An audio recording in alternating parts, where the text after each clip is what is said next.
এরকম বন্ধুরা বসে পড়েছি, এখন সবাই একসঙ্গে খেয়ে নেবো। তাই তার আগে বাবাকে দিয়ে দিয়েছি, বাবা খাওয়া শুরু করে দিয়েছে।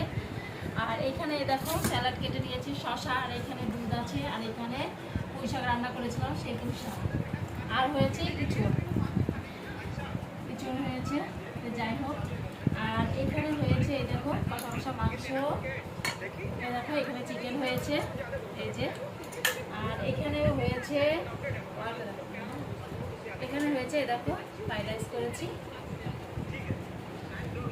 মাংসটা হলে বেশিরভাগই ফ্রাইড রাইসটাই বেশি হয়। এই যে আমার সোনামাটা কি বেশি প্রিয়? ফ্রাইড রাইস আর মাংস আর চিলি চিকেন। চিলি চিকেন তো করিনি, আজকে আলু দিয়ে কষা কষা করে মাংস করেছি। এই হয়েছে আজকে রান্না, দেখিয়ে নেবো, চলো।